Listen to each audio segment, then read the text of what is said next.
ಅಭಿಮಾನಿ ಆಗಿದ್ದರಿಂದ ಯಾಸೀನ್ ದಾದಾ ಜಿಂದಾಬಾದ್, ಯಾಸೀನ್ ದಾದಾ ಜಿಂದಾಬಾದ್ ಅಂತ ಈಗ ಈ ಘೋಷಣೆಯನ್ನು ಕೂಗಿರೋದಂತೂ ನಿಜ. ಅವಾಗ ನಾವೆಲ್ಲ ನೋಡಿದೀವಿ, ನಾವು ಆ ಕಡೆ ಎಲ್ಲ ನೋಡ್ಕೊಂಡು ತಿರ್ಗಾಡ್ತಾ ಇದ್ವಿ, ಎಲ್ಲಾರು ಗಲಾಟೆ ಮಾಡ್ಕೊಳ್ತಾರೋ ಎಲ್ಲ ಶಾಂತಿ ರೀತಿ ನಡೀತಿದೀವಿ ಅಂತ ನಾನು ನಮ್ಮ ಅಂಜುಮನ್ ಅಧ್ಯಕ್ಷರು ಎಲ್ಲ ರೌಂಡ್ ಹೊಡಿತಾ ಇದೀವಿ. ನೀವು ಅಲ್ಲೇ ಇದ್ರಿ? ಅಲ್ಲೇ ಇದೀವಿ, ನಾವು ನೋಡ್ತಾ ಇದೀವಿ. ಆತರ ಯಾವ ಘೋಷಣೆನೂ ಅಲ್ಲಾಗಿಲ್ಲ. ಪೊಲೀಸ್ನವರು ಸಹ ಇದ್ದಾರೆ, ಪೊಲೀಸ್ನವ್ರು ಕ್ಯಾಮ್ರಾನು ಸಹ ನೋಡ್ತಾ ಇದ್ದಾರೆ, ತೆಗಿತಿದ್ದಾರೆ. ಡ್ರೋನ್ ಕ್ಯಾಮ್ರಾ ಓಡ್ತಾ ಇದೆ, ಅಲ್ಲಿ CC ಕ್ಯಾಮ್ರಾಗಳೆಲ್ಲ ಇದಾವೆ.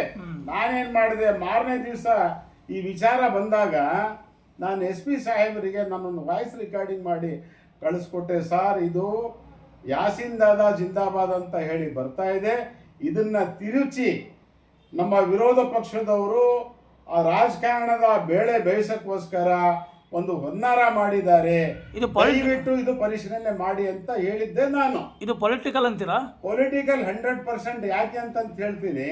ಈಗ ನಾನು ಸತ್ಯ ಏನಿದೆ ಹೇಳ್ಬೇಕಾಗಿದೆ. JDS ನವರು ನಮ್ಮ ಮುಖಂಡರು ಅಜಿತ್ ಗೌಡ್ರು ಅವರ ಫೇಸ್ಬುಕ್ ಅಕೌಂಟ್ ಅಲ್ಲಿ ಏನ್ ಹಾಕಿದ್ದಾರೆ, ಭದ್ರಾವತಿಯಲ್ಲಿ ಮುಸಲ್ಮಾನ್ ಯುವಕರು ಪಾಕಿಸ್ತಾನ್ ಜಿಂದಾಬಾದ್ ಅಂತ ಹೇಳಿ ಇಡೀ ಭದ್ರಾವತಿನೇ ಮುಳುಗಡೆ ಆಗ್ಬಿಟ್ಟಿದೆ, ಇಡೀ ಭದ್ರಾವತಿನೇ ಪಾಕಿಸ್ತಾನ್ ಮಾಡಿಬಿಟ್ಟಿದ್ದಾರೆ ಅಂತೇಳಿ ಯಾವುದೇ ಒಂದು ಆಧಾರ ಸಾಕ್ಷಿ ಇಲ್ಲದೆ ಒಬ್ಬ ಜವಾಬ್ದಾರಿ ಸ್ಥಾನದಲ್ಲಿರೋರು ಇವರು ಅವ್ರ ಫೇಸ್ಬುಕ್ ಅಕೌಂಟಲ್ಲಿ ಹಾಕಿದ್ರು. ಅದನ್ನು ನಾನು ನೋಡಿ ಏನು ಮಾಡಿದೆ, ಪುನಃ ನಾನು ಆ ವಿಡಿಯೋ ರೆಕಾರ್ಡಿಂಗ್ ಎಲ್ಲ ತರಿಸ್ಕೊಂಡು ಕೇಳಿದಾಗ ಯಾಸೀನ್ ಜಿಂದಾಬಾದ್ ಅಂತ ಬರ್ತಾ ಇದೆ ಹೊರತು ಅದೇನು ಅಜಿತ್ ಗೌಡ್ರು ಹಾಕಿದ್ರಲ್ಲ ಅದರಲ್ಲೂ ಸಹ ಯಾಸೀನ್ ಜಿಂದಾಬಾದೇ ಬರ್ತಿರೋದು.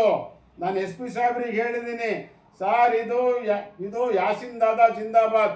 ಅಕಸ್ಮಾತ್ ಏನಾದರೂ ಅವ್ರು ತಪ್ಪು ಮಾಡಿದರೆ ಪರಿಶೀಲನೆ ಮಾಡಿ ರೆಕಾರ್ಡಿಂಗ್ನ ನೀವು ಲ್ಯಾಬಿಗೆ ಕಳಿಸ್ಕೊಡಿ, FSLಗೆ ನೀವು ಕಳಿಸ್ಕೊಡಿ.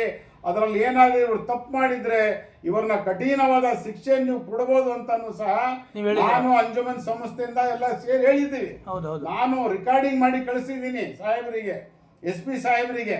ನಂತರ SP ಸಾಹೇಬರು ಸಹ ಇದು ಯಾಸೀನ್ ಜಿಂದಾಬಾದ್ ಅಂತ ಬಂದಿದೆ, ಕೆಲವು ಹುಡುಗರು ಶಿವಮೊಗ್ಗದಿಂದ ಯಾರೋ ಬಂದು ಯಾಸೀನ್ ಜಿಂದಾಬಾದ್ ಅಂತ ಹೇಳಿ ಕೂಗಿದ್ದಾರೆ ಅಂತ ಅವ್ರ ಬಾಯಿಂದಾನು ಬಂತು, ಅವರಿಂದಾನು ಒಂದು ರೈಟಿಂಗ್ ಬಂತು.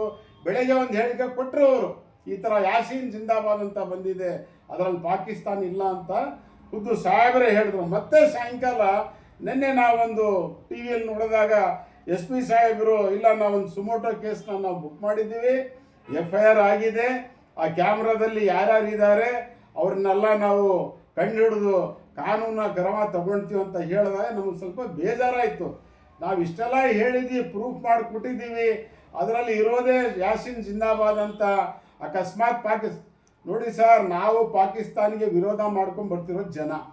ಮೊನ್ನೆ ಭಾರತ ಮತ್ತು ಪಾಕಿಸ್ತಾನದಲ್ಲಿ ಯುದ್ಧ ನಡೆದಾಗ ಇಡೀ ದೇಶ ಅವರ ವಿರುದ್ಧ ಉಗ್ದಿದ್ದಾರೆ, ಭಿಕ್ಷೆ ಬೇಡಕ್ಕೆ ಬಂದಿದ್ದಾರೆ. ಅವರು ಇವತ್ತು ಭಿಕ್ಷೆ ಬೇಡೋ ಪರಿಸ್ಥಿತಿಗೆ ಬಂದಿರೋ ಪಾಕಿಸ್ತಾನ, ಅದಕ್ಕೆ ನಾವು ಜೈಕಾರ ಹಾಕಕ್ಕೆ ಹೋಗ್ತೀವ?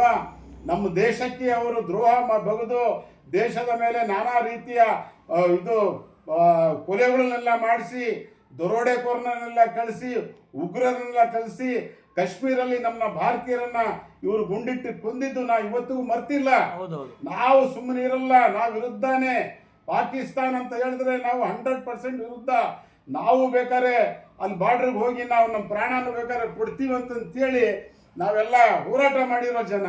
ಅಂಥ ಜಾಗದಲ್ಲಿ ಈಗ ಪೊಲೀಸ್ನವರ ಬಂದೋಬಸ್ತ್ ಇದೆ ಗಾಂಧಿ ಸರ್ಕಲಲ್ಲಿ, ಎಲ್ಲ ಇಂಟೆಲಿಜೆನ್ಸ್ ಅವರೆಲ್ಲ ಆದರೆ ಅವ್ರ ಮುಂದ್ಗಡೆ ಪಾಕಿಸ್ತಾನ್ ಜಿಂದಾಬಾದ್ ಅಂತ ಹೇಳ್ತಿದ್ರೆ ಅವಾಗ ಬಿಡ್ತಿದ್ರ ಇವರು? ಈಗ ನೀವೇ ಕಳ್ಸ್ಕೊಂತಿದ್ರು, ನೀವು ಬಿಡ್ತಾ ಇದ್ದಿಲ್ಲ? ನಾವು ಬಿಡ್ತಾ ಇರ್ಲಿಲ್ಲ. ಅವಾಗಲೇ ನಾವು ಪೊಲೀಸ್ನವ್ರ ಕರ್ಸ್ಬಿಟ್ಟು ನಾವೇ ಅವ್ರಿಗೆ ಹ್ಯಾಂಡ್ ಓವರ್ ಮಾಡಿ ಕೊಡ್ತಾ ಇದ್ವಿ. ಏನಾರ ಮಾಡ್ತಿದ್ದೀರಾ, ಊರಲ್ಲಿ ಬೆಂಕಿ ಹಾಕೋ ಕೆಲಸ ಮಾಡ್ತಿದ್ದೀರೇನಂತೇಳಿ ನಾವೇ ಹಿಡಿದು ಕೊಡ್ತಿದ್ವಿ ಅಲ್ಲಿ. ಆ ತರಹದ ವ್ಯವಸ್ಥೆ ಆಗಿಲ್ಲ, ಆ ತರ ಸಂದರ್ಭನೂ ಬಂದಿಲ್ಲ.